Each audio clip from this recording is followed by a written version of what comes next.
Hello, everyone, and welcome to the Mountainside Podcast. Our guest for this episode is Colorado-based Dr. Kevin Cowell. His practice, the Climb Clinic, specializes in rehab and performance-based physical therapy, sports medicine, strength and conditioning. Dr. Cowell helps everyone from professional rock climbers and athletes to your everyday person. Not only is he an outstanding doctor that believes in cutting-edge technology to help people perform or feel better, he's an avid outdoors athlete himself.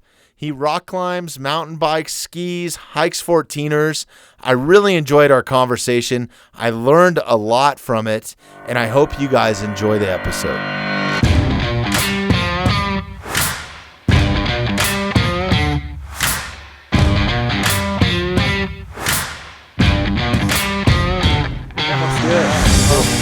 All right, Kevin, welcome. Welcome to the Mountainside Podcast, man. I really appreciate you taking some time out of your schedule today to come up and talk to us, and I'm super excited to learn about what you do and maybe how it might benefit me a little bit too, you know? Yeah, absolutely, man. Thanks for having me. I'm an avid listener, so it's fun to kind of almost prep for this. Awesome. Yeah, we appreciate that. How many episodes do you think you've got down? Definitely, I'd say like 3 or 4. I'm like halfway through 4th one, but like there's some long podcasts out there, which is awesome. I think you kind of get sucked into it, and then all of a sudden it's from morning to afternoon. I got to get my life together too. Right. Well, I mean, that's kind of what gave me the idea to start this thing is I'm an addict, you know what I mean? I guess when it comes to it. And I just went down a rabbit hole, you know? It was really weird because I think maybe like 4 or 5 years ago, I didn't really listen to podcasts. It was just strictly music. I've had a career in the music industry my whole life, and my life has always revolved around music. And I always liked talk radio too, you know, because I used to work with my grandfather, and whenever he was in the truck and we'd be driving from one site to another, it was talk radio all the time, you know, like Rush Limbaugh or just the oddest stuff. And I wasn't always interested in it, but I was intrigued just on listening to stories and learning something.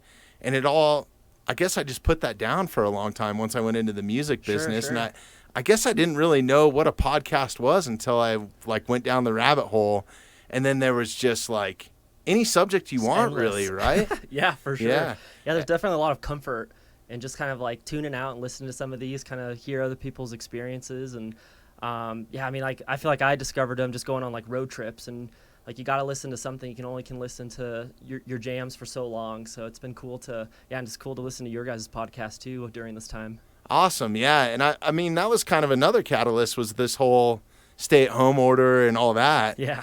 You know, it really freed us up.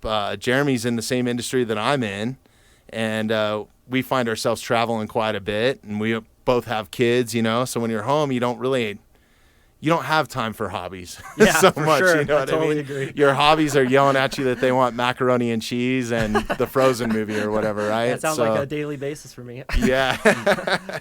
So yeah, this has been nice having this time, and I think it's helped a lot of people just create different things and put some different stuff in perspective for sure, you know? Yeah, absolutely. Yeah.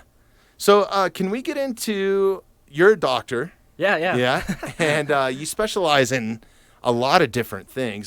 Would it be classified as like sports medicine or?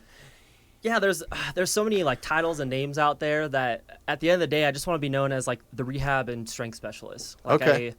We don't need to overcomplicate healthcare more, and I just want to be able to be kind of accessible and supportive to the people that need me. And so if I complicate things more, I just don't think it makes it easy for the people that need help the most. Yeah. Can we get into a little bit of your background? I think you're from California, right? Yeah, from doing my homework on you, and I just kind of want to know what drove you into a medical career, or what the catalyst was. That, I mean, was that a childhood dream? Sure. And then kind of full circle, how you ended up in Colorado. Yeah, man. So like just growing up as like a young kid, I had a great family kind of supporting me, and any opportunity that I had to, like from an athletic perspective, whether it was like soccer or baseball or any of those sports, like I had that family support, and so I felt really driven to kind of do the best I can because I had those opportunities, and I wouldn't maybe articulate that as well as I did now when I was in like second grade, but I always had this kind of drive and passion that like if I was going to do something, I want to do it to the best of my abilities and take advantage of those opportunities that I have. And so I kind of just had that mentality kind of growing up, and I jumped around from sports to sport, just kind of figuring out what my passion was. And eventually, I mean, I always wanted to be like a professional something. And like it started off with baseball, then it started off with basketball. And then I kind of, in high school, I was just kind of like, all right, no like D1 schools are looking at me, no like major scholarships. Well, that's every childhood dream, you know, I think. And I think I had it. I was going to play in the NFL or whatever I was going to do. And then singer, songwriter, athlete. Yeah. And then I found alcohol and music and Patrick Swayze movies and stuff like that, right? Definitely, yeah. But yeah, so there's just like a big shift and like kind of a stress on my life where it's like, how can I perform and kind of take advantage of these opportunities I have when I'm not kind of at a level where maybe I would want to be. And so I kind of fell into this position where I was like, hey, you know what? Like, I love like figuring out ways to optimize my performance in like sports. And I think that could be a cool opportunity to kind of optimize other people. And so I kind of started in high school where I was like, all right, do I want to be like an ER doctor? Do I want to be a nurse? Do I want to be a PT? And I just kind of volunteered everywhere. I volunteered at the hospital. I volunteered at a PT clinic. I kind of just shadowed people as much as I could. And eventually I kind of just fell into this spot where I was like, hey, you know what? Like, I really like this idea of physical therapy. Like, you don't need to have like a surgery. You, at the time I was like, okay, I don't think I'm smart enough to be a surgeon, but sure. I know enough from my background to be like a physical therapist, I guess you could say. And like, joke's on me, I ended up going through like 12 years of school anyways, kind of thing. But I kind of just fell into this situation where I was just like ready to kind of help people. And it was for the first time where like I would like miss training for something. Like I missed it as far as like not needing to do it because I was so passionate about like helping this person. And I think that really came alive for me where I signed up for a PE course in community college. But the PE course ended up being an adaptive PE course. So we're working with like athletes who have a previous amputation or a mental limitation that just they need a little bit of extra assistance. And so I showed up to the class and I wasn't sure, like I was kind of embarrassed because like, oh, I could have. Was that for an entire semester? Yeah, it's for a full semester. Yeah, that had to be kind of cool.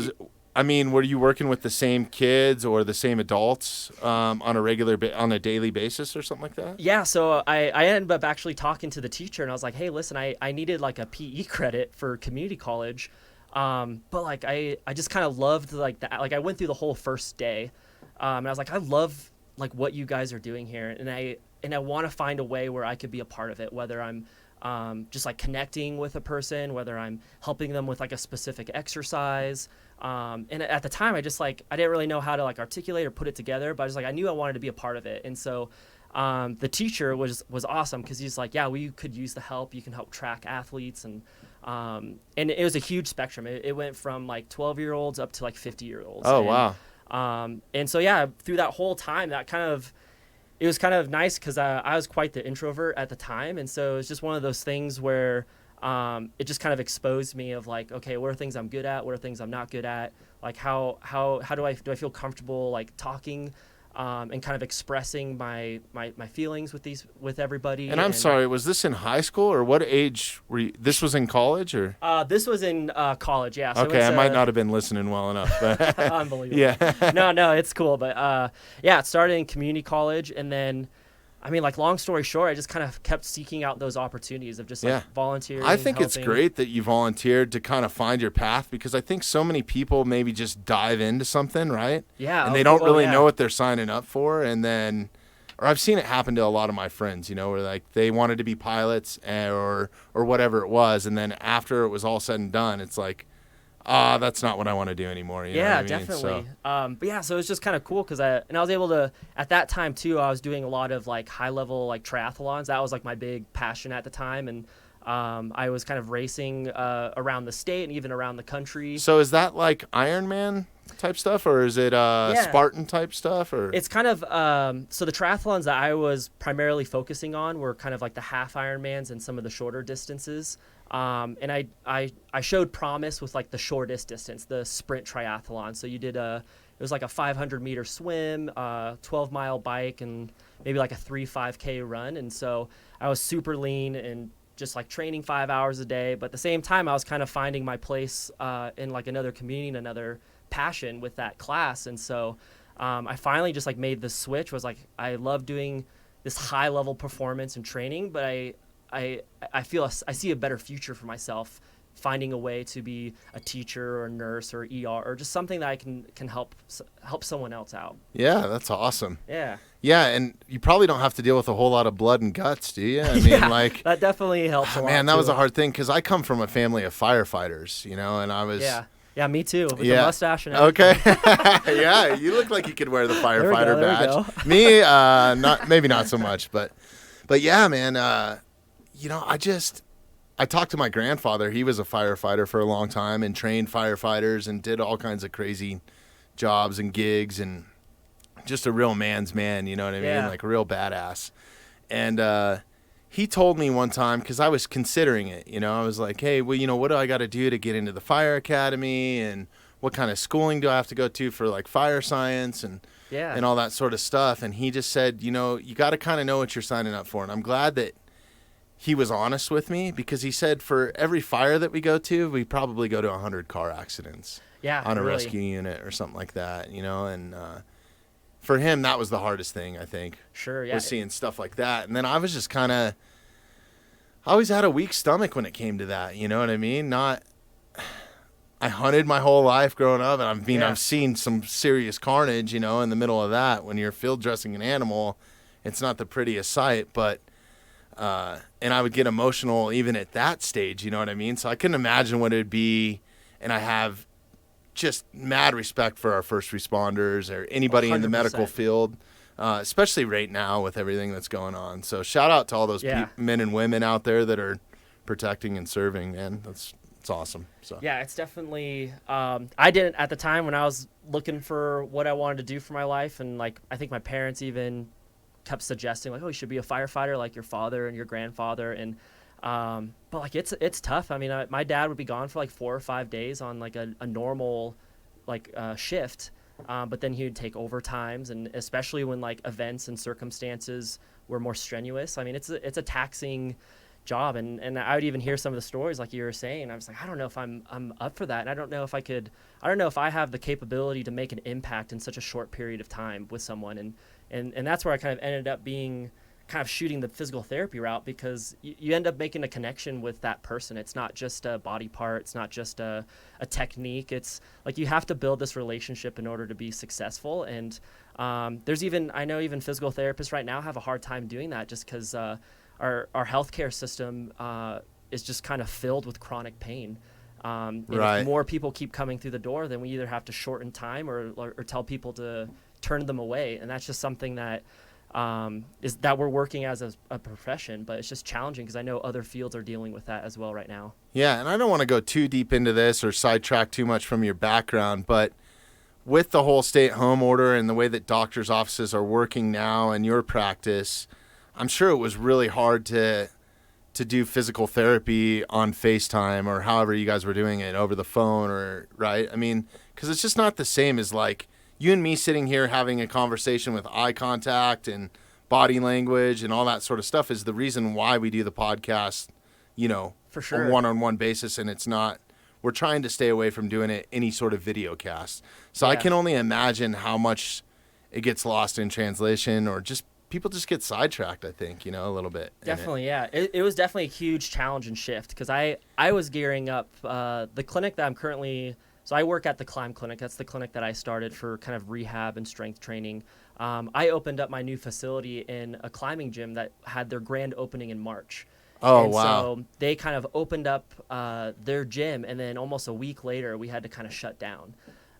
So it was a big hit for the gym, and then also just kind of gosh, I prepped for this like grand opening in this gym to be here for accessibility, and now it's closed. Like I'm the least accessible person now. Like I don't have a facility to treat people. Right, because you don't have an actual office that you're working out of. Yeah. But at the end of the day, I just had to remember, like I started the Climb Clinic just like in my garage.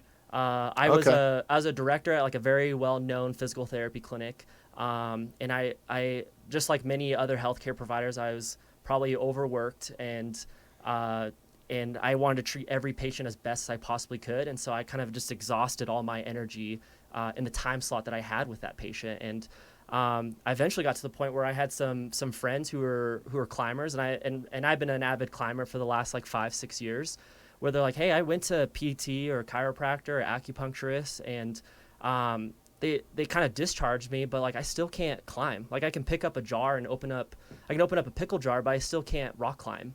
And I was like, gosh, I'm so busy at this clinic that I'm at.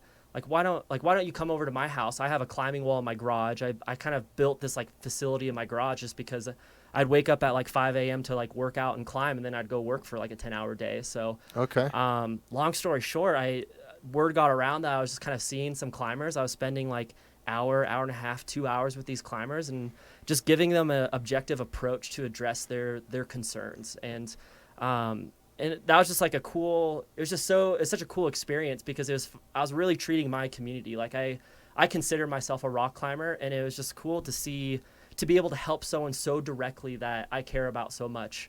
And to just live. Like it gives you that much more passion towards what you're doing, right? Like if you love what you're doing, it's not like working. I mean, that's exactly it. And my wife would always kind of give me a hard time, because like I'd work a 10-hour day, and I'd just be like, I got to get ready. Like I have like two of my buddies are coming over, and I want to do a really good job, because I'm going to like probably be rock climbing with them the next day. And I don't want them to be like this weird tension that like I didn't do a good job and that sort of thing. And so it kind of just instilled like an extra gear in my ability, just to like make sure I'm providing like the evidence-based care, but also kind of the hands-on and just the rehab experience that they deserve, and that I want to give this profession. That's awesome. Yeah. So I want to go back to because I interrupted you there. I'm sorry. I'm really good at sidetracking I'm good at people. But so you were working with disabled or handicapped people in college. Yeah. And what did that range from? Are some of these people like blind, or like amputees, or? It was a broad spectrum, because I would also imagine too, kind of in that class, that we just wanted to create more accessibility for these individuals. And obviously there was a big spectrum where some people needed like as many as 2 people with an individual at a time. But at the end of the day, it's just kind of, we just need to find ways to be adaptive for them, and recognize that they can be as independent as they can with the activities that we were doing. Because sometimes it's just building self-confidence, right? It's mental conditioning, a lot of it. Absolutely. Yeah. And like, not only, I mean, sometimes you have some of these individuals where you can't even tell that they need like assistance, or that they would benefit from a little bit of an extra hand to do something. And so it was kind of an eye-opening for me too, because I just think a lot of people will see a disability, and you have to almost see it in order for it to be addressed. And I mean, just mental health in general, there's a huge field in that now where like sometimes that if you find that specialist that can really help you from that mental health perspective, that can make the biggest difference, both like emotionally, mentally, and confidence. Physically. Yeah, absolutely. I mean, even from like an athlete perspective, like there's sports psychologists now.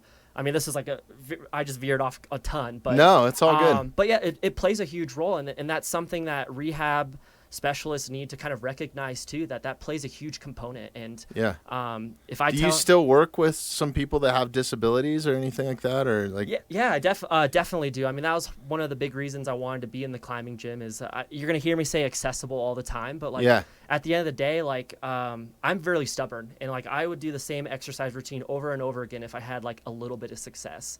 Especially as a healthcare provider, I'm very stubborn to go see another healthcare provider. I'm like, if I can't do it, they can't do it, kind of thing. And so I kind of wanted to change the culture in this way, where it's like, hey, I'm just going to be as visible as I can. And what better way to do it than being in a climbing gym? And at this climbing gym, I have this huge glass garage. And so whenever I'm not seeing people, I just open up that glass garage, and people will be kind of bouldering or rock climbing or stretching or just getting their physical activity in. And every day, like even today, I had nobody on my schedule, and all of a sudden like 4 people just kind of walked in, which is awesome. That's what I want. I want them to start asking questions and them taking the initiative for their health. Yeah, no, that's great. My buddy Mickey Diamond, and just made me remember this, talking about working with people with disabilities. He shout out to Mickey Diamond, by the way, professional motocross racer for a lot of years, world champion, just a great guy.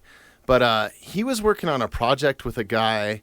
I can't remember the guy's name. Jeremy, you might be able to look this up. But the gentleman was blind, and Mickey was teaching him to jump a motorcycle like 80 feet across this dirt jump. And I don't know if the documentary ever came out. I think they kind of pulled the plug on it at the end. But it was incredible. Why would they do that? Yeah, I don't know. I think seriously they ran out of funding. But yeah, Mickey is a great guy, and so he was coaching him on a headset, almost like we are. Like, okay, you need to turn a little bit left, a little bit right, and then gas it here. You need to be in third gear. You need to be going faster or whatever. And it was pretty cool, Mickey, to get the feel for it. Put on a blindfold and ended up jumping the bike blindfolded. Yeah. So that was pretty cool. I kind of followed that whole thing and that whole little documentary series as it was going, and I wish it would have panned out at the end, but cool story nonetheless. I mean, there's a ton of content on there. You can check it out. But yeah, it's wild. Is this him here, Bob? Yeah, that's Mickey right there. Yeah. Nice. Oh, this is wild, dude. Gosh. You got to put a link to this. It's wild. And I mean, the guy, I'm pretty sure he tried it like getting into numerous times, getting into second gear blind. Yeah, I didn't think about that. It's just bananas. And for Mickey to be the type of guy to take this on, I think is really cool too, because I think there was a lot of people that said no. Sure. That's wild. Yeah.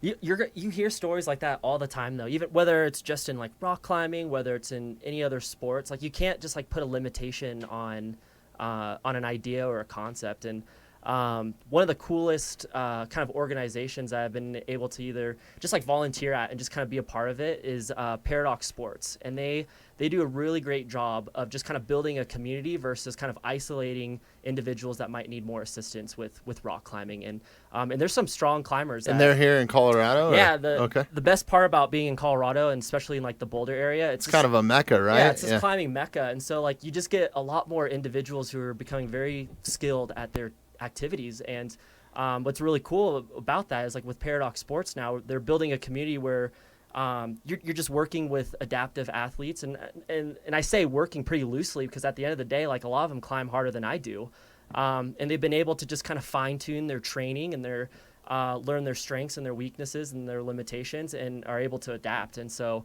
I think it's so good for kids too. Like both of my kids rock climb on fake walls or synthetic wall. What do you call that? I like synthetic. Is it a fake wall? Just okay. Indoor wall, I guess. But I mean, some of those climbs can be harder than climbing an actual rock face, right? At some points, right, with the way that they set them up and the different routes or routes or whatever you call them. I'm not a rock climber by any means, you're good, but yeah, I think it's been really good for them to build their confidence because we have a great recreation center up here where we're at. And they have like, I want to say it's 35 feet or 40 feet on auto belays. It's really nice wall, and they change it up. And my kids both did a class there. And nice. So for them, at being 5-6 years old and climbing to 40 feet, that's huge. That's pretty scary. I mean, and they loved it.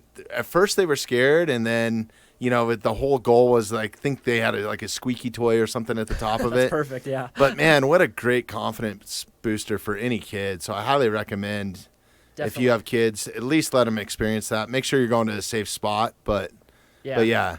Yeah, I mean, just remember when you were a kid doing sports. Like, I was a very shy, introvert person, but the second I got on a baseball field or a soccer field, like, it was go time. Like, I was going to run as fast as I can. I was going to play as hard as I can. And so, like, that confidence has really helped me personally. And so I can only imagine when there's someone who just kind of feels so isolated to be able to, like, hey, you can trust me. I have the other end of the rope. I want you to climb as high as you can, and I got you.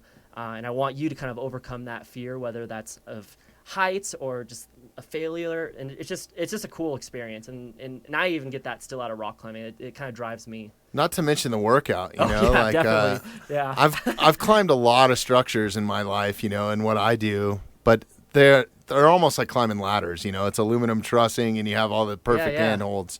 So rock climbing, the couple times that I've tried it, and it's a whole nother animal, right? When you don't have a rung to stand on or like something like that. So, for sure, yeah. There's like, you'll see some of these hardest routes in the world, and you're like, that's just a flat wall. Like, where do you begin, kind of thing. Yeah. So it's just amazing what people are doing right now. No, it really is.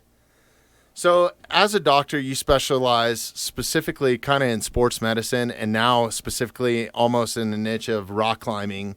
Does that translate over, or do you have different athletes come over from different, like maybe you have football players that come over to climb the wall for just strength and conditioning, or? Yeah, definitely. I mean, the coolest part about this gym is it's a state of art. It's G1 climbing and fitness. And okay, and that stands for Gravity One, right? It does. Yeah, okay, cool. Yeah. It's in Broomfield, Colorado, and the coolest part about that gym is like it's there for the community. So like there's some of the best climbers in the world. There's 2 Olympic athletes that even train at that facility. Oh, nice. And so you get this huge spectrum. You get the kind of these families that are coming to the grand opening that have never heard of rock climbing, and they have some kids that it would be awesome to do a summer camp with them. And then you have these kind of elite climbers that, like, 9 times out of 10 they're climbing outside, but when they need to get like down and dirty with their training, they're at the state of the art facility training. And so and I try to reflect that with how I treat as well too.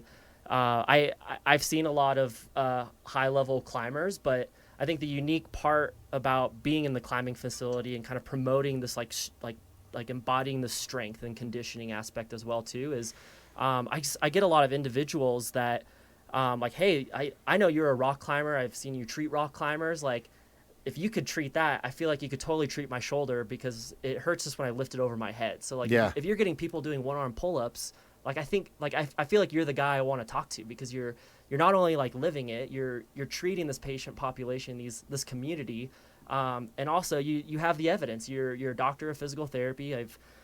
I've strained myself and grinded to kind of learn as much as I possibly can in the time that I've kind of been in this field, and so it kind of gives me this like 3 pillars of evidence-based care where I'm living it, I'm living the research, and I'm understanding kind of the community's values. And so I think a lot of people are like, oh yeah, he's the climb doctor, or he fixes all my climbing injuries sort of thing. But I see a lot of individuals with just like low back pain, with neck pain, with headaches, with plantar fasciitis, and that's where I want to thrive as well too, because I want to develop a treatment plan for them specifically, but then also have them be able to like rock climb for the first time, be able to do their first pull up, and something where it's like, oh, the shoulder injury, I couldn't lift over my head, but now I'm doing pull-ups in the gym on a regular basis. And so that's kind of that multi-model approach I want to provide for this community.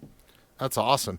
And you guys have a lot of like state-of-the-art stuff that's not really traditional, right, in your clinic. Like I've seen you have some different grip things like hooked up to computers, you guys also do dry needle electrolysis. I'm probably screwing that. I'll let you talk about it. You're good. You're the doctor.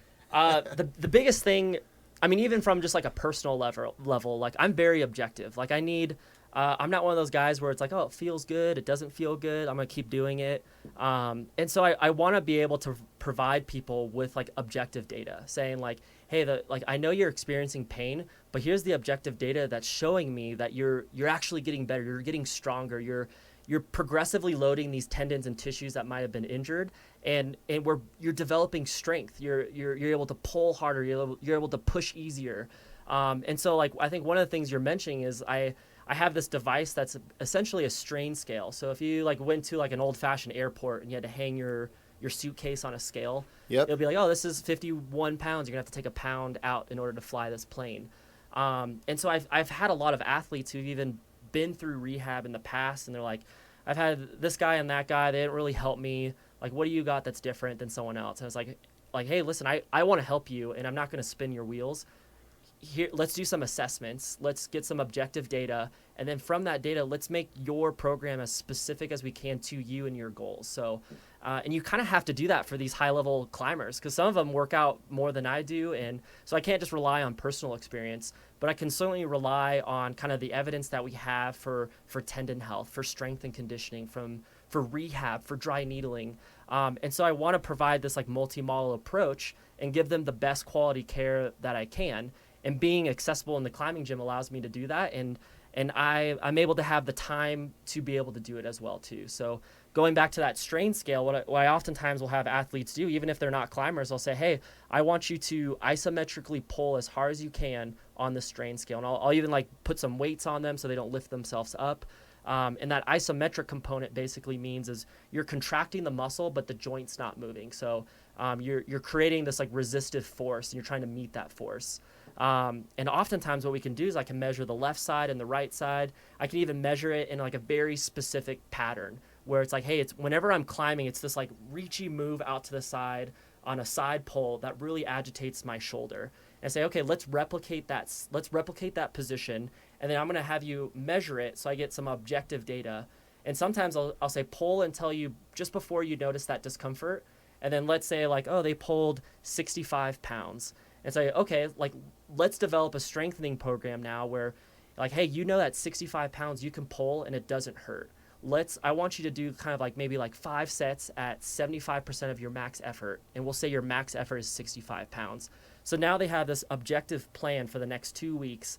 And I give them the proper rest and recovery.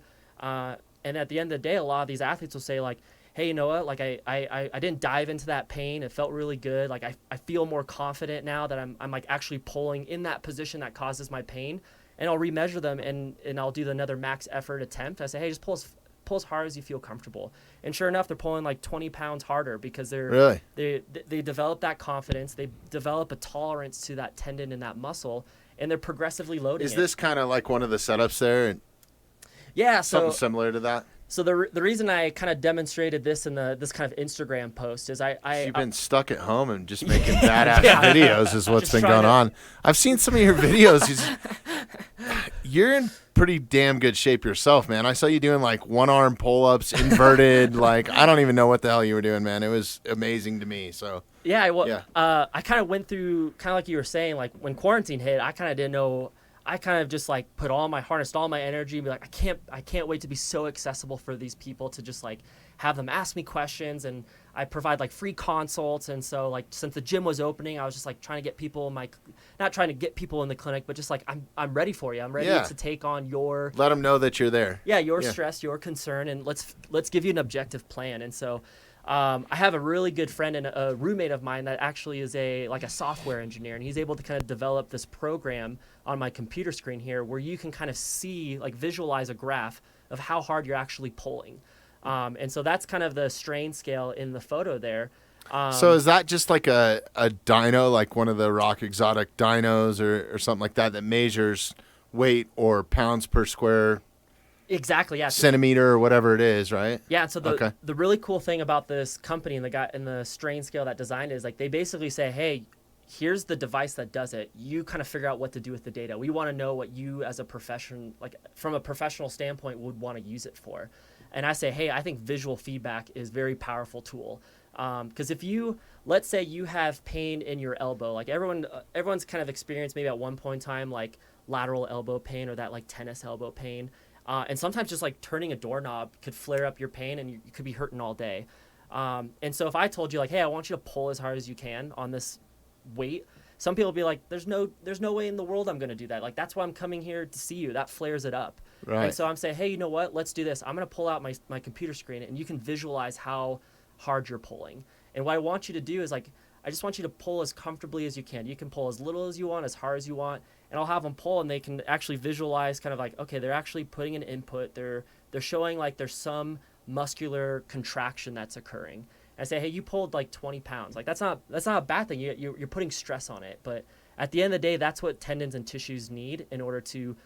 That's what the evidence says. I'm gonna be sending you a ton of archery bow hunters. Yeah. Man. Oh my gosh. Yeah. I know so many guys that are getting up there in age, and they're like, they're complaining about their shoulder, or they need to have it go looked at, or they're worried that they got to give it up, So yeah, and that's I'm booking an appointment right now. Yeah, me too. Actually. yeah, just follow the link there. Yeah. But yeah, and the biggest thing too, and like I said, there's 3 pillars of evidence, and I think there's a lot of great healthcare providers out there, but oftentimes they rely just on one pillar. And so, but one pillar I think that really helps me, I just feel like I've done my research, I listened to the community and the values that they're looking for, but I've also had the same experience, and I experience what rock climbing injuries feel like. I've had them. I've had a really bad finger injury where I almost just touching a doorknob hurt my finger, and like to the casual healthcare provider, usually they'll just say, oh, just kind of rest it, like you take some Advil, ice it. Yeah. And the biggest reason why is they might not just understand the stresses that you put on your fingers as a rock climber. And as a rock climber, you put a ton of stress under your fingers. And so when they kind of told me that, like, oh, put this kind of like it was like a Velcro wrap around my finger, which was like basically just like a cushion. I was like, there's got to be a better way to address these. And at the time, I was a clinical director at a physical therapy like establishment that treated this MD's like patients.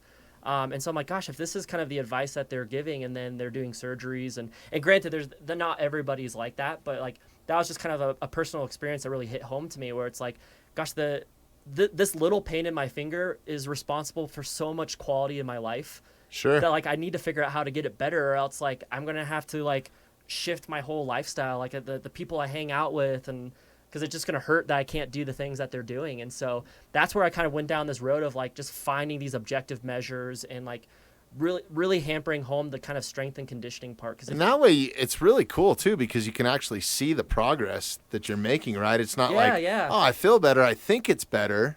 Because that's a lot of times like what it is, Yeah, I had a client a couple weeks ago where I built this wooden platform with kind of an eye hook on the ground, and I had basically like a bar with a chain on it, and I hooked the strain scale to it.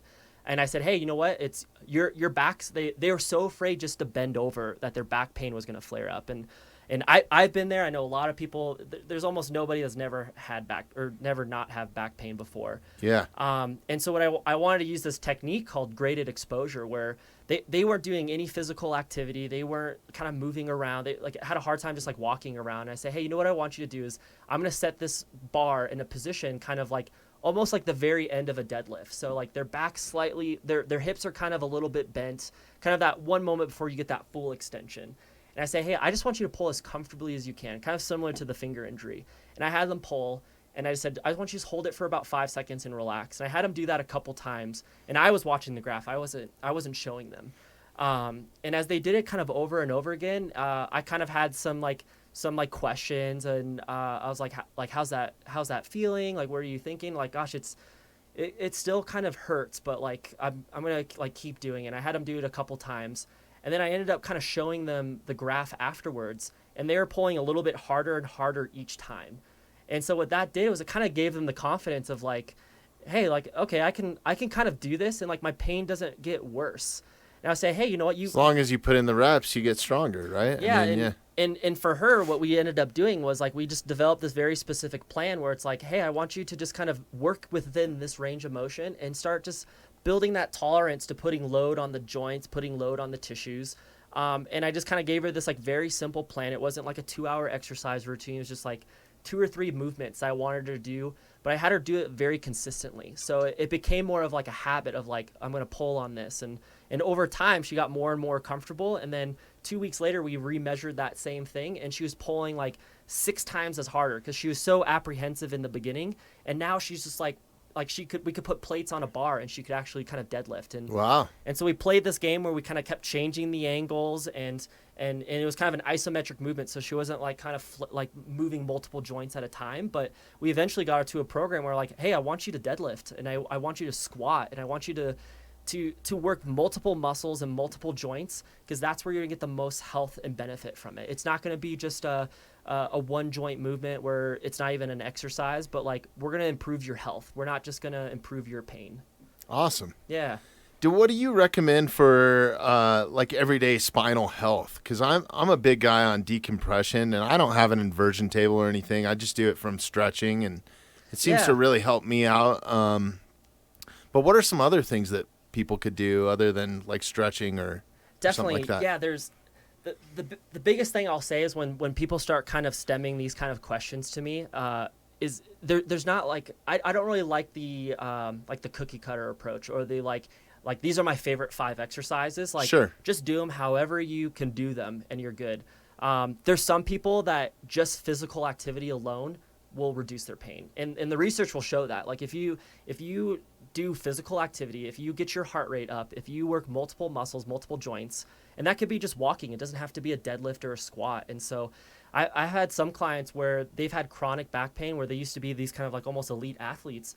And I say, hey, you know what? Just like take time out of your day and walk twice a day for 15 minutes. And then we'll make that walk one 30-minute walk. And then we'll turn that walk into a jog walk. And all of a sudden, like, this pain that they thought they could never get rid of is now they're like, gosh, I'm running. Like, this is crazy. I've never like just been, I just didn't think I would be able to do that. And so it's not always that simple. I think everybody's lives are so different now too. Like, if you go from being a high endurance athlete or a highly active person, just say, and then eventually life's going to slow down a little bit for you, or maybe you take a desk job, right? As you get older in life, you get more responsibilities, and with responsibilities these days comes technology, right? So you're just pounding a keyboard, and I think you just have bad posture, bad habits, that sort of thing just tends to kind of play into a lot of my pain. And that's kind of what I figured out. I was like, okay, if I don't do something every day to adjust that, and I do it first thing in the morning, get it out of the way, then if not, I'm going to be screwed eventually. You know what I mean? And I think you have the right approach. I think like it should be a habit, not a diet kind of thing. Like, I'm not going to diet. I'm not going to exercise for 5 weeks and then stop. Like, you need to find something that you're passionate about too. And I think the unique perspective that I'm in a climbing gym is like, I already have these people that are motivated. I already have these people coming to me to see me to get better. And so, like, just having that already gives me such an advantage of a healthcare provider, because I'm addressing something that they want to get better from, but also I get to see it from a very acute perspective, meaning like, I got this pain 2 days ago. Like, what can I do to just get rid of it? Where our healthcare profession in general really deals with chronic pain. And the evidence shows is we're not the best at addressing chronic pain, but we end up treating that the most. And so, like, when I was kind of first starting this kind of climb clinic idea, I was just like, I have the tools and the experience and the research to say, like, I can treat acute stuff, but how do I get someone to come through the door who may never even go to physical therapy, but would say, yeah, this guy's here. I want to see what he could do to help me out. He does a free 30-minute consult. Like, let's just hear him out. I think that's great. And it's almost unheard of these days. I saw that on your website. Yeah. So, but it's just, what's really cool about that free consult is it allows me to kind of also just tell, like, can I help this person? Can I facilitate the care that they need to get better? And there's certainly been times where I was like, gosh, you know what? I don't think I'm the best fit healthcare provider for you. What I think you need is, I had an individual a couple weeks ago where they had this like incredible wrist pain. And I was like, oh yeah, I deal with wrist pain all the time. I work with rock climbers. I work with these athletes that are gripping as hard as they possibly can. And over time, as we started kind of going this free consult, I essentially just start the evaluation. Like, there's no point in me doing this, like, oh, let me do this like template body screen and see what's going on. Like, obviously I kind of do like blood pressure and heart rate and just kind of make sure they're safe for physical therapy, make sure I'm appropriate in that fashion. But as we started investigating more and more, I learned that she kind of like fell on an outstretched arm. It happened about 3 months ago. The pain has never really changed or gotten any better. And I did some like assessment that kind of led me down this path of like, hey, I think this is like a fracture. I don't think this is like a ligament strain or anything like that. And one of the really cool things about the clinic is I have a diagnostic ultrasound device where I can visualize obviously what's going on kind of in the muscles and the tissue and the bone. And can you see tendons with that as well? Or? Yeah, really. I think the coolest part about the ultrasound device is that it really helps me from an educational perspective for an athlete to say like, hey, here's the tendons in your fingers. Like, everything actually looks really healthy. So I'm coming to you on Monday if you got an opening. I can make it happen. I can make it happen. All right. But yeah, so like diagnostic ultrasound has shown to be like a very valuable tool for diagnosing like tissue damage or for diagnosing not necessarily breaks, but you can see kind of what the tissue is doing around a fracture. You could see when new bone is healing, it becomes really bright on an ultrasound device. And what I ended up doing from an ultrasound perspective is like you never kind of look for something that's bad. You just want to find what's normal. Like as a doctor of physical therapy, like I've gone through a ton of anatomy courses, dissections, and so like I'm very confident what things are supposed to look like. And so looking at the ultrasound, I was just like, something doesn't look right. Like something seems off. Like the distortion in the colors are different. I even assessed her other wrist just to kind of confirm too. It's like, hey, you know what? This looks very healthy. Like the bone looks healthy. The tissue's gliding over the bone. And eventually I was just like, hey, you know what? In this free consult, I was just like, I want to refer you to just get your imaging, because I don't think I want to waste your time for a full evaluation. And if it's something that you do, if it is a fracture, like I think you need to. Wrist fractures can be very dangerous in the sense that like the bone could essentially like die. Like it won't heal unless it's placed in the proper position and allow that recovery time. And sure enough, she had a scaphoid fracture, which is like a very common fracture to have in the wrist. Huh. And so what she ended up doing was she was casted and immobilized for a couple weeks, and then she came back and she's like, "You're the guy I want to see because you're the first person to figure it out in 3 months." And so I'm now seeing her as a client, I guess you could say. So yeah, so I just it allows me to just feel comfortable too for saying like, I want you to pay me right away, and then we'll see you for an hour and a half, and then I'll tell you if I can help you or not. And so. Right. I almost encourage people to always take advantage of the free consult, because the other thing it does is it gives me an extra half hour to figure out what the best plan is for you. So at the end of the day, for like one evaluation, you end up getting about 2 hours worth of education and an objective plan. That's great. Yeah, I think that's a really good thing. And so kind of going back to my question, it's more of like a case-by-case situation then, right? It. Yeah.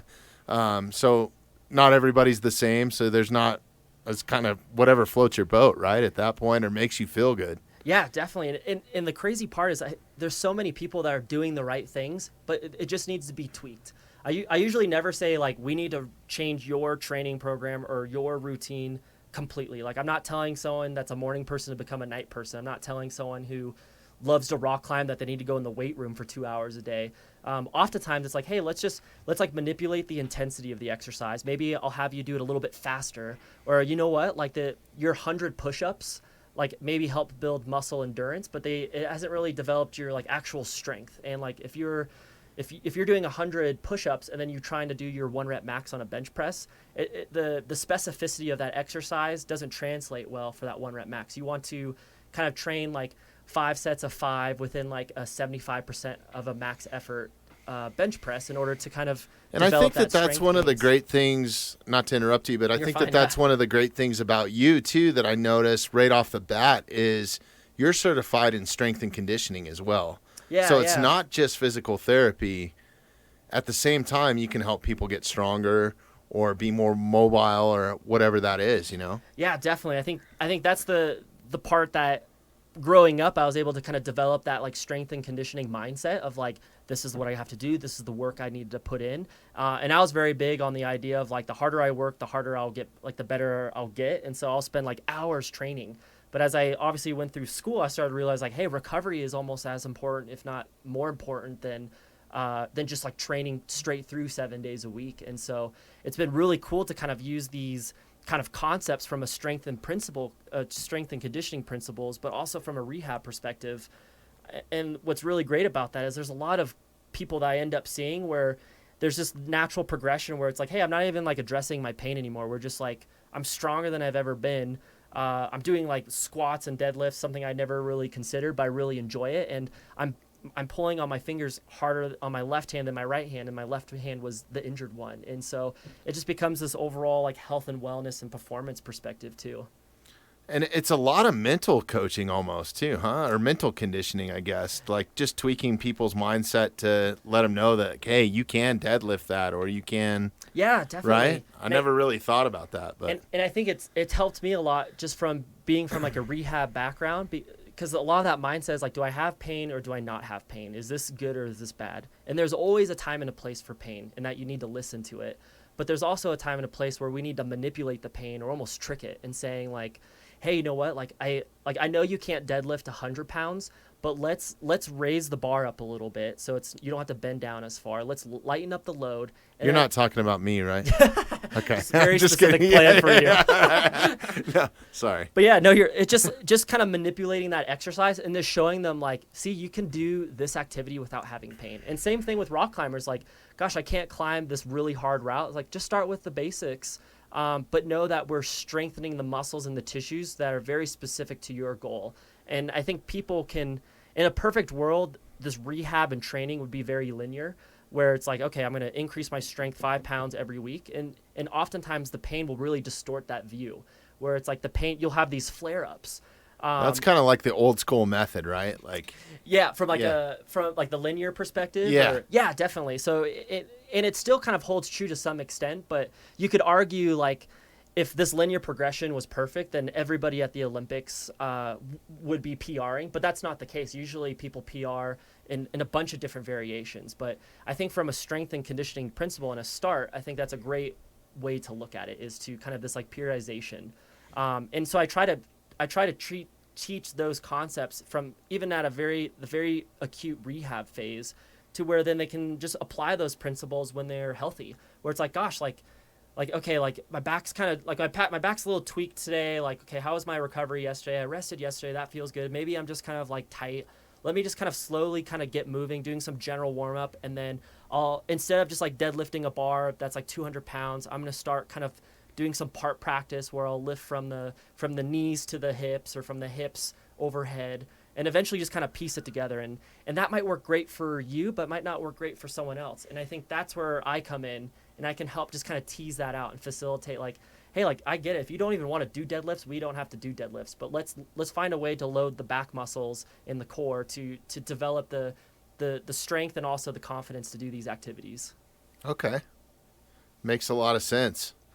Is Gravity 1 back up and open now? And you're open as a clinic. I know that, right? Yeah. Yeah. So I think the gym's doing an awesome job of just kind of, they're open at limited capacity. So they're kind of just like checking guests in. They're kind of educating them. They even have an educational video just to say like, hey, this is exactly this is the accountability we need to have as you as like a climbing member, but here's everything that we're doing as a gym. And you can even see on the website they have a counter, and so the max they can possibly have in the gym is that's kind of cool. So you can see where it's at before you get in your car and drive down there. Yeah. And so like prior to this, they've taken these very deliberate steps to open up. Like at one point in time, they had the gym open. They only saw like 1 to 2 people at a time, and it was like a private lesson, meaning there was always a coach with them to kind of not only help coach and help with the climbing, but just like respect the 6 feet, wear your mask, wash your hands. And so I think they kind of really did a good job leading by example of how to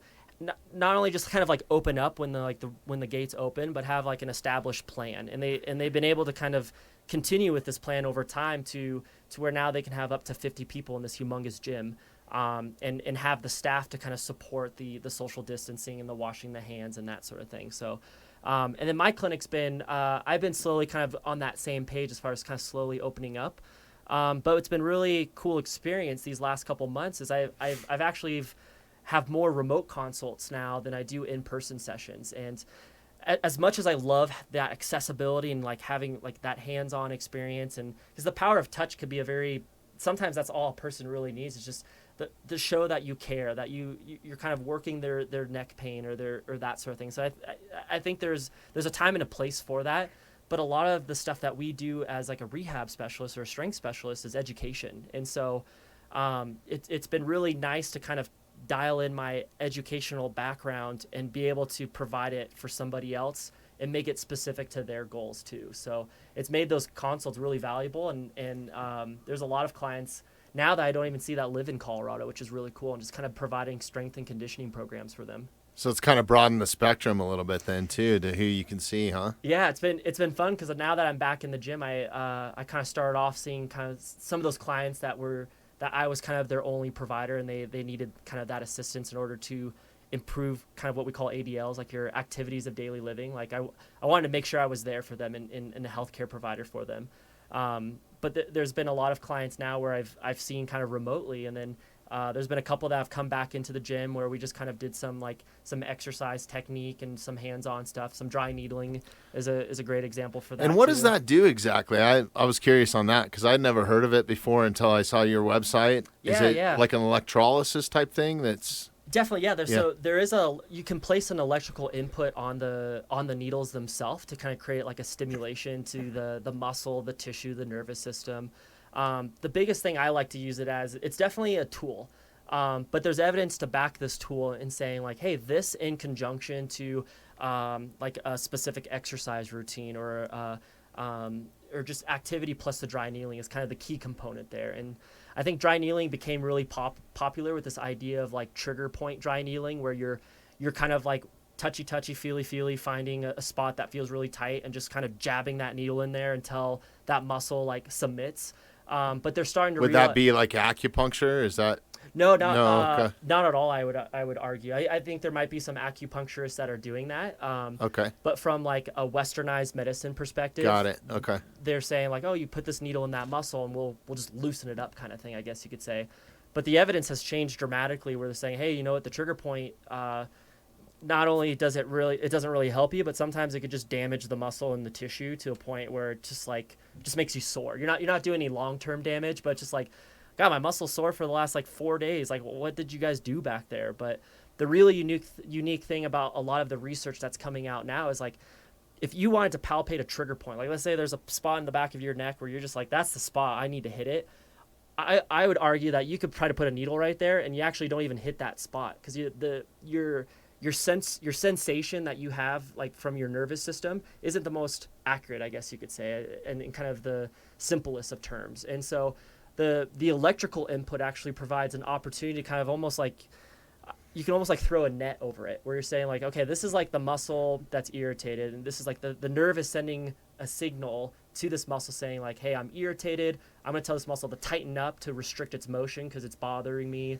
And it might even be more sensitive. Like chronic pain is oftentimes a lot more sensitive to pain. And so what we can do from a needling perspective is like, hey, I'm going to target kind of not only kind of this area, like this muscle, but also the muscles that kind of innervate the nerves that innervate the other muscles in the surrounding area, and kind of broadening the picture a little bit more. Okay. So it's basically sending pulses through the entire muscle wherever it's at in your body, and then does that make them contract, or is it? Yeah, definitely. So oftentimes we're kind of, with the dry needling perspective, at least the evidence that would suggest is you're kind of looking for this almost like, when you're doing the needling, there's a wide spectrum of like what people will feel. Like some people are like, oh man, crank it up. I want it to feel as like, I want that muscle pumping kind of Give thing. me 220, baby. Yeah, like some, I'll have some clients where they like know the number, and I'm just like, all right, calm down. Like, let's see.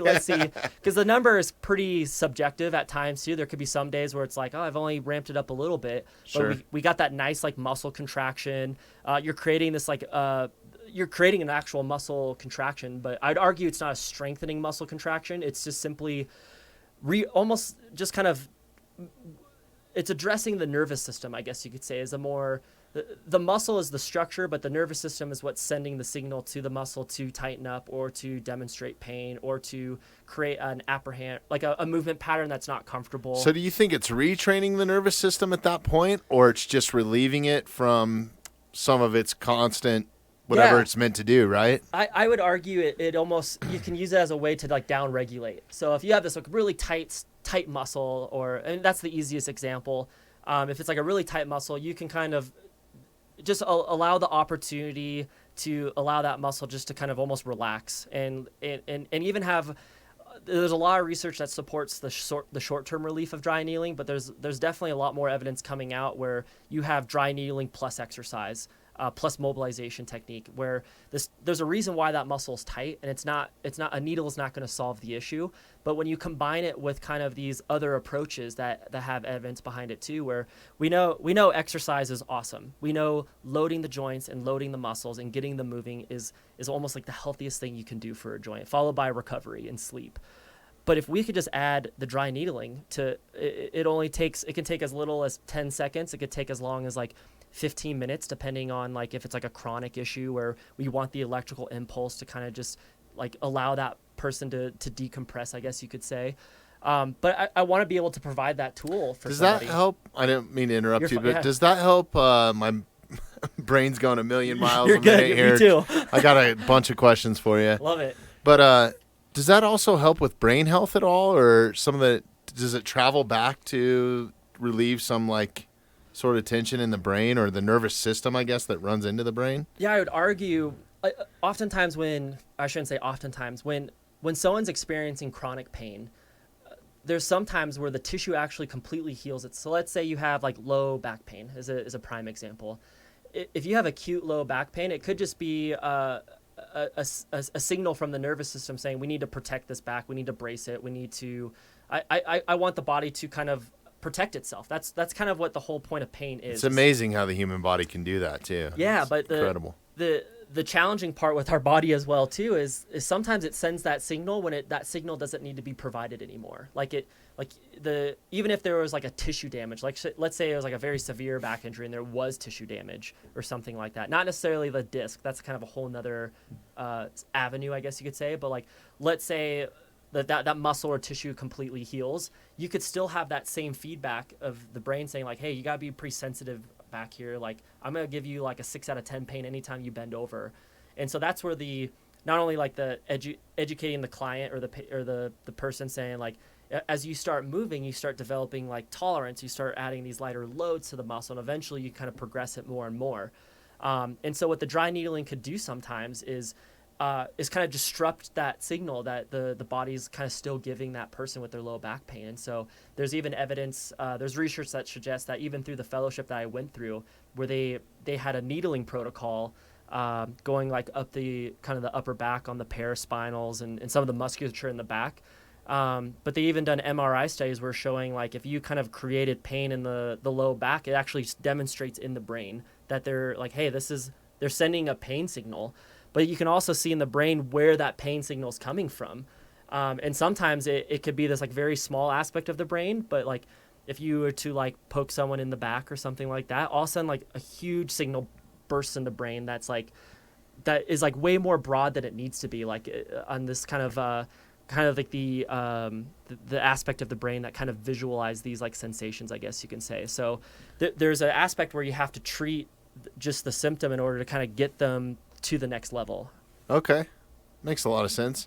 My next question for you is, do you recommend any sort of supplements for like joint health or joint mobility, maybe tendon strength or stuff to keep tendons strong? Because that's probably the most common thing what is the most common thing that you see a lot of times when it comes to, is it torn tendons or MCLs, ACLs, that sort of thing? Like, yeah, definitely. I think the coolest part about the human body is like the tendon in your finger is very similar to the tendon in your knee, but obviously they have a different role and a different function. So like the tendon in my Achilles is probably is the strongest tendon in the human body, but you can kind of take the evidence that we know about the Achilles and kind of use it to kind of address other tendons. And research kind of does that a lot too. And so, but from like a nutritional standpoint, I always start kind of with the foundations. Like if you're not getting enough protein, carbohydrates, and even the fats, like you're not doing yourself a service, because those are the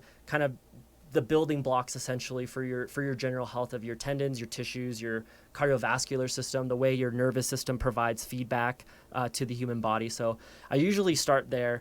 And at the end of the day, I'm not necessarily a dietitian, but I understand kind of some of the complexities of like nutrition, and there is definitely some supplements out there where like, hey, if you're eating healthy and you're not getting enough protein, you're not going to have essentially the building blocks to help develop more muscle. And so it might be recommended that they talk to a nutritionist, but it wouldn't be far-fetched to say that they could have a supplement of protein. There's also like creatine, which is one of the safest kind of supplements out there. That is probably one of the more heavily researched out there as well too. That can provide a very healthy approach to kind of develop strength gains and retain water in the muscle and the tissue. And at the end of the day, like tendons and muscles, essentially need kind of fluid, they need blood flow, and they need these kind of macronutrients. And so that's kind of the extent I usually take my conversations, or I'll oftentimes, like I said, I want to be the best at what I do, and I want to refer that person to the person they can learn more from. But at least that gives them the conversation and the information to kind of take that next step and talking to a nutritionist. Okay. I'm a big proponent of CBD, and they're our main sponsor here at the Mountainside Podcast. Yeah, I saw that. Pure Spectrum, and they have a great product. I mean, the Olympic Athletic Commission's sanctioned it for Olympic athletes, that this is one product that they can take. And, the great thing about it is it doesn't show up with any THC in any sort of drug testing. Yeah. So they're staying within the rules, right? Definitely, yeah. Yeah, and but for me, I used to take Advil on a regular basis for a certain amount of pain or just relief or headaches or whatever. And I just got to the point where I'd heard all these horror stories about how bad maybe Advil or something like that was to take on a regular basis. Sure. And I kind of wanted to get out of that. And I was curious about CBD. But once I started taking it, it really helped me with sleep. Yeah. Well, I noticed, like, right off the bat, I was like, oh, my God, I slept great, and it's helped me with inflammation. And, there's a ton of different products out there, and I don't recommend anybody just to run out and buy CBD by any means. If you're going to do it, do your homework on it a little bit first. Start with a small dose and try to go to a company that's reputable, because there's so many that are out there. And I'm lucky that I found Pure Spectrum, because they're literally right down the road from me. Yeah. And I just kind of stumbled in there, and I had no idea at the quality level of it. But I'm a big proponent of it, but I wanted to get your take on it, and I don't know if you can actually speak on that, Yeah, certainly. Yeah. But I'm an advocate for it for sure. So, Definitely, yeah. I have that question asked to me in the clinic and just especially in Colorado, right? Yeah, that's exactly it. And so you can buy it at the grocery store, the gas station, the 7-Eleven. It's in your gum. It's in your Slurpee. Yeah. Long story short, I say there's definitely a time and a place for it, and I think you're a prime example of that, where you did your research. This isn't your primary thing of like, this is going to solve all my problems. It's going to solve all my aches and pains. It's going to solve my like mental like capacity and that sort of thing. Because there's times in a place where I have even people during a free consult where they truly need just like a rehab plan, like a long-term rehab plan to address their concerns. But they'll say like maybe I can do just CBD and that will help like my pain. And that at that time, that's where I kind of have that like nutritional conversation that I just had. We kind of talk about like, this is kind of the big hitters, I guess you can say. But there's a lot of individuals that are doing a lot of that stuff right now, and they're just looking for an answer that is safe and not like out of this world idea. Like you don't need to do this like crazy. I mean, I don't want to stir up any other commotion or anything like that, but like they're just seeking anything that could do to provide relief that doesn't require constant medication, constant aspirin. Because I would strongly be against that, and that's where I'd be pushing the physical activity and stuff. But there's been a lot of evidence that suggests that CBD does have a place in healthcare. I personally haven't used it directly within the clinic, but when I usually try to be a resource where I can direct them into the appropriate direction of saying like, hey, I think this would be a great, if you want like a medical doctor perspective, let's talk to this person because they've used it in the clinic. They understand the research a little bit more than I do, but by no means do I ever tell someone that like, this isn't going to be your number one answer, but it could be the exact thing that you might need to just get over the hump of waking up that next day and finally not having that neck pain or finally not having like you can finally pick up your kids off the ground. Like you can finally go to work and not have to lay on the ground every hour because of your back pain. And so I'm definitely doing a disservice if I say you shouldn't do it, but I definitely think if you do your research, it could be very appropriate. Yeah. And I think finding a reputable company like Pure Spectrum or something like that agreed. is a really good idea. You know, everything that they do is organic. It's third-party tested. Like they've really done their homework, and they don't take any shortcuts. You know, so yeah. And so I think that's probably the best thing. I think that there's a lot there's so many dispensaries here now, and you can walk in and get just about anything you want in the marijuana field. And Sure. I think you got to be careful about what you're putting in your body sometimes too, So, Yeah, and you said it best. Just do your research. If you care about your body, understand what you're doing to it. And I think that's valuable from a rehab perspective, and from some of these supplements that could be really beneficial as well. Yeah. So let's get off the medical I love it. bus Perfect. here a little bit. Let's talk about you a little bit. Sure. So you're a rock climber yourself. Yeah. You do a lot of bouldering. I noticed on just looking at some of your photos. Yeah. Did you go to guide school, or are you a guide? I'm not a guide. Okay. But the climbing community is so cool and unique that there's always someone better than you. And so when I actually went to school at Regis University for physical therapy. I kind of traded the surfboard and all the California SoCal stuff.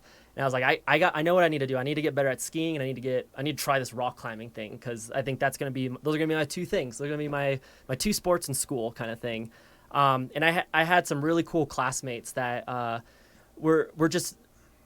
I'm one of those big people where, like, I don't want to be in your way. Like, I don't want to bother you. Like, if this is what you do, I want to let you do it. But they really kind of took me under their wing. And I even had a professor that was kind of promoting this idea of, like, yeah, you should do this. This is a great activity. And so I had some really good mentorship when I started rock climbing. And it's allowed me to kind of do the same thing for others too, where I get kind of mentor people and, like, oh, rock climbing is for everyone.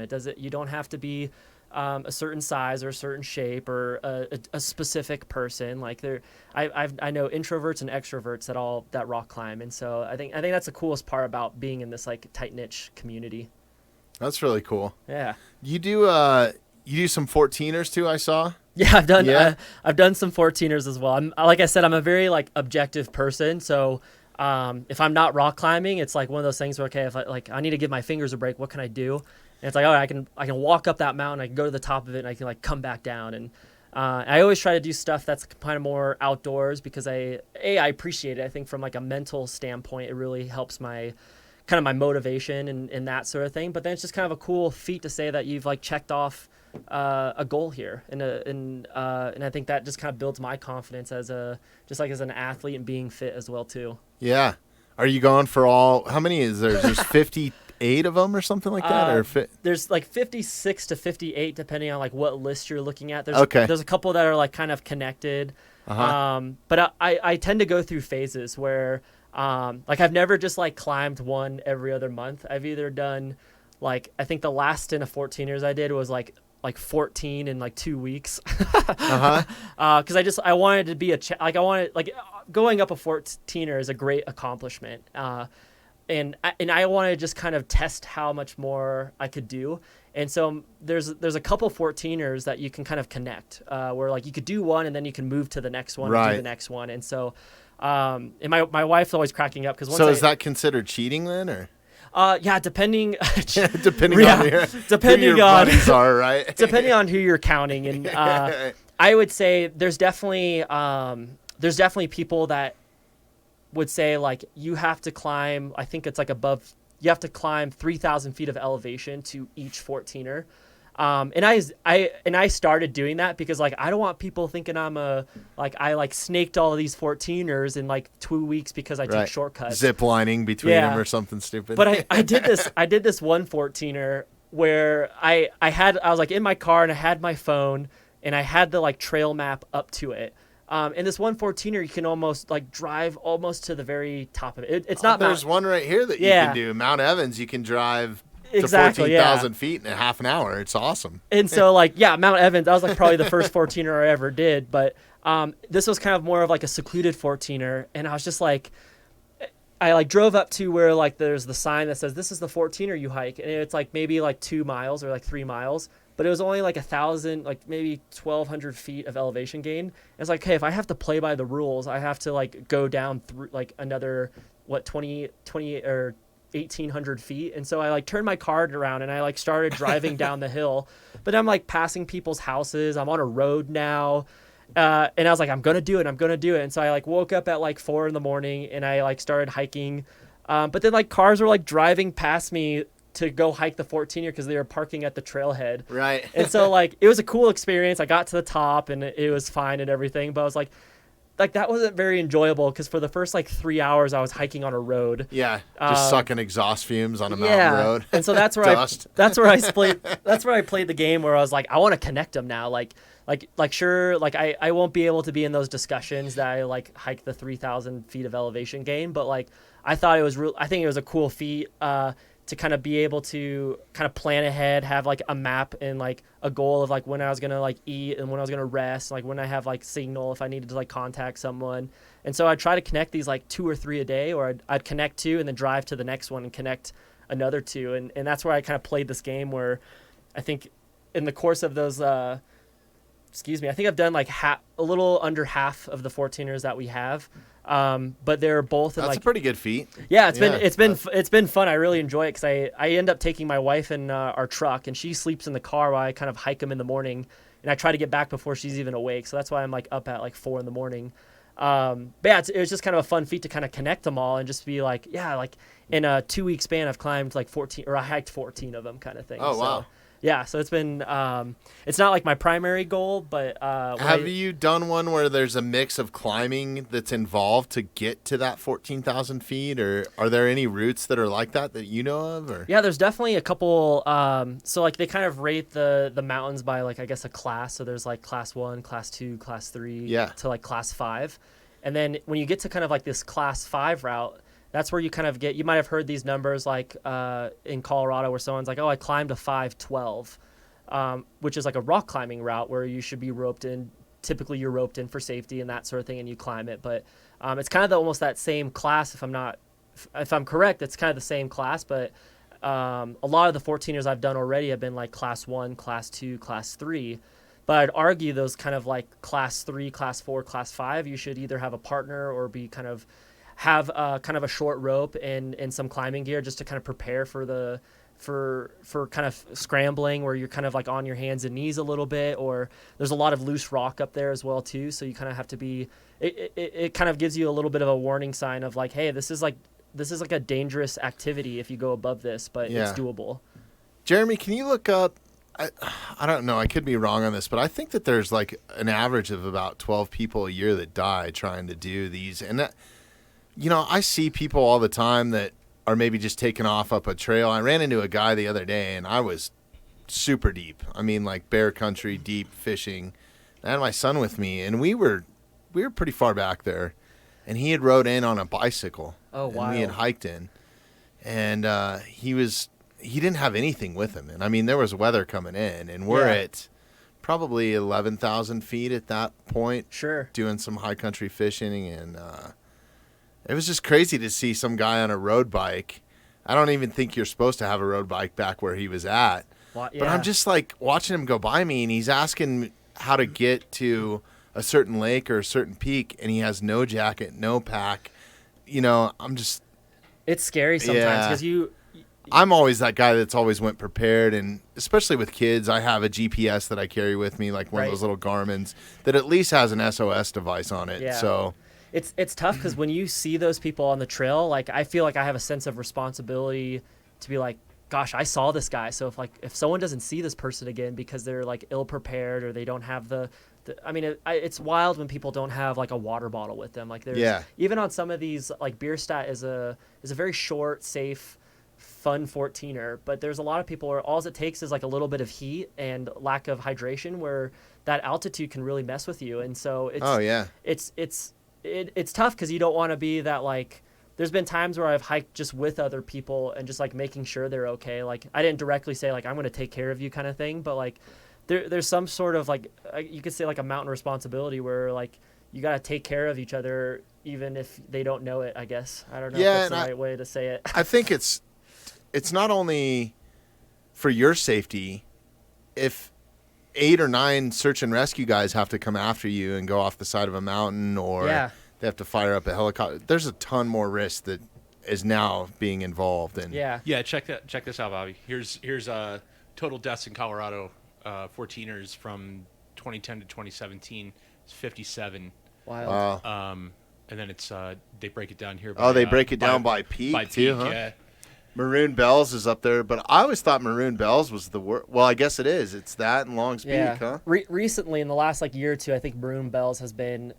They had like almost like a rough week where there's a couple people that just with whether it was weather or just lack of communication, but Long's Peak is just, I think one of the biggest issues with Long's Peak, or not issue, but Long's Peak is like this kind of well-known peak in Colorado. And it just seems like when people want to climb a hard 14er, that's the one they want to do.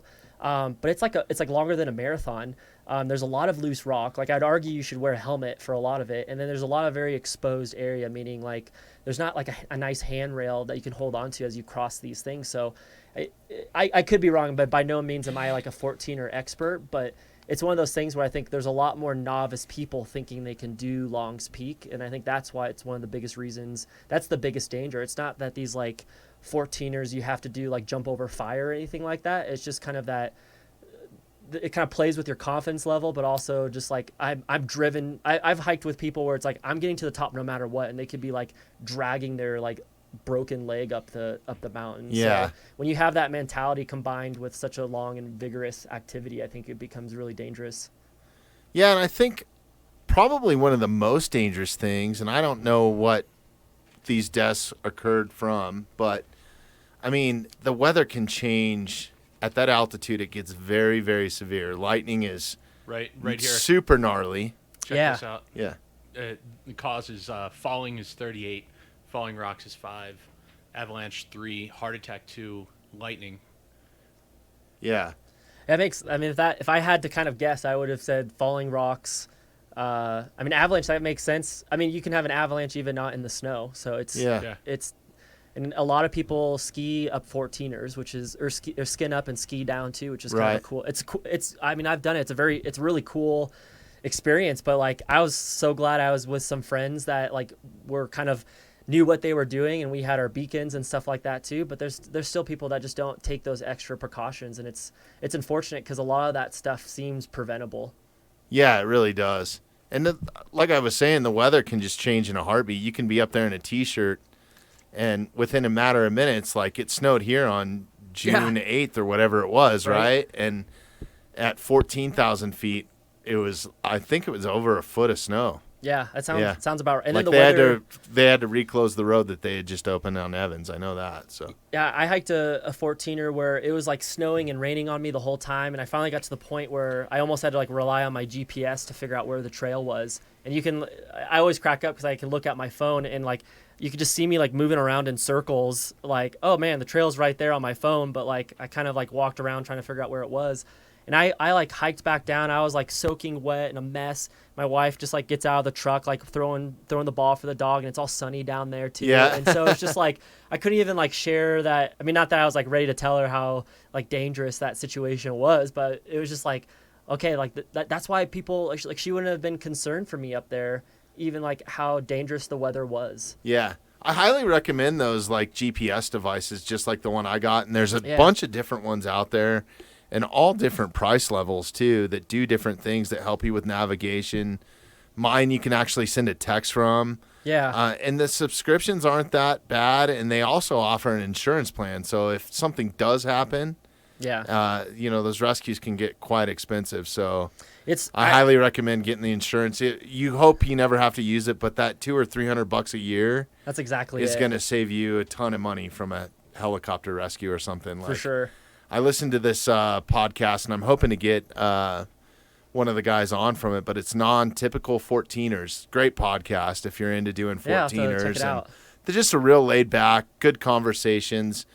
Guys really know what they're talking about. And that one episode I was listening to, they were talking about a Black Hawk extraction or something. Like one of them was involved where they were in some sort of accident, and I can't recall exactly. I know I'm probably going to screw this up, but I don't even think it was their fault. I think it was somebody that was hiking above them, maybe kicked a rock off on, so that there's that sense of safety too. It's not just watching out for yourself. It's other people that are down the hill or down the trail or down the mountain, wherever they're at, Yeah. When you look at kind of the risks of rock climbing too, that's like a big component of it, especially with like the multi-pitch where the helmet isn't necessarily designed for you to like make an impact when you like slam against the wall. It's honestly just because of loose rock, and it it could be someone above you, which is obviously like a big indicator to kind of like wait or kind of maybe climb a different route. But oftentimes it could just be like just the wind picks up and a rock falls. Like there's rocks. Rain. Yeah, rain. Yeah, just it's nature. Like nature, there's a reason why there's all these rocks on the ground, and it's because over time they've fallen. And so the helmet's actually designed to take primarily impact from above you. Where I think a lot of people they'll wear like a bicycle helmet or something like that, and it's like, oh, it's better than nothing, but at the same time, like it's not kind of designed to take that impact in that direction. Yeah. I know that you've rock climbed all over the U.S. Have you done any outside of the U.S. at all, or? I'm trying to think. I've done a little bit in Vancouver, but other than that, I've been mostly kind of just in Colorado. Honestly, I haven't climbed in California. Maybe like small stuff when I go visit family, but I'm one of those people where it's like there's so much Colorado has to offer that I want to just like check it all out, kind of thing.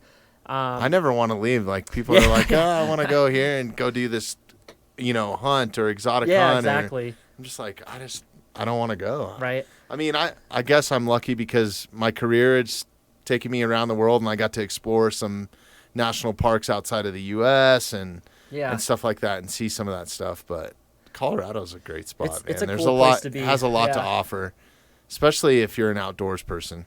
Yeah, I mean, and Utah's right next door, and a quick Wyoming is so. And it's so cool because it's so cool following a lot of these like professional climbers because you get to see these like extravagant trips, and by extravagant I just mean they spend like 3 to 6 months in like this uncharted territory and developing like rock climbing areas, and so that always like gets my like my dreams of like, oh, one day I want to climb in like Greece or something like that too. But at the end of the day, it's so cool. The reason me and my wife live here is like we live in kind of like Louisville area, which is near Broomfield, but I can drive 15 minutes to trad climbing outside. I can drive 30 minutes to Clear Creek and do sport climbing, and just like all the different disciplines of rock climbing too, which is cool. And arguably like you could do 14ers and stuff as well. Yeah, that's great. Well, hey, Kevin, I really appreciate your time, and I appreciate sharing what you do, and I highly urge if you have any sort of injury or anything like that to come see you. I love it, for our listeners, especially because a lot of them are outdoors people, and I think that you kind of fit that mold, and that's why I was so excited to get you in here, and I'm really glad that you took the time to come in and talk to us. Can you please tell us where we can find the clinic, the rock climbing gym? I know you're all over social media too, so just go ahead and drop all that stuff so people can find you. And if you want to see, there's a lot of videos and stuff or pictures we've shown on the computer here. But if you guys want to go to my Instagram account, it's The Climb Clinic. You can even probably just Instagram my name, Kevin Cowell, and I think that pops up too. But I think that's a cool resource because that's kind of how I started. I just started posting these ideas, and people started to kind of catch on that I was doing something a little bit different or that sort of thing too. So if you want to go to my website and actually just like book an appointment or just kind of learn more about kind of some of the dry needling and the ultrasound and some of the techniques I use, you could go to theclimbclinic.com. So The Climb Clinic. You could book an appointment there as well too. And then just shoot me an email. Like, you don't have to set up a free consult or anything like that, but like, I'd love to just point you in the right direction. Cause I know how frustrating like healthcare can be, or just like, even if it's the littlest of problems, there's probably someone out there that knows what to do and how to deal with it. And it shouldn't be something that you have to deal with the rest of your life or for longer than a couple months, because our bodies are adaptable, and it should just be taken care of. And that's the whole point of me kind of being in the climbing gym in Broomfield. That's part of being in good health. I mean, is you can be in the best shape in the world, but if you're so miserable you can't walk down the street, then agreed. What good is it? It's kind of the physical and mental kind of play a huge component too. And so like if you're just mentally drained and physically working as hard as you can, sometimes it's nice to have that extra person to either point you in the right direction or just kind of establish a plan that's just healthier long term.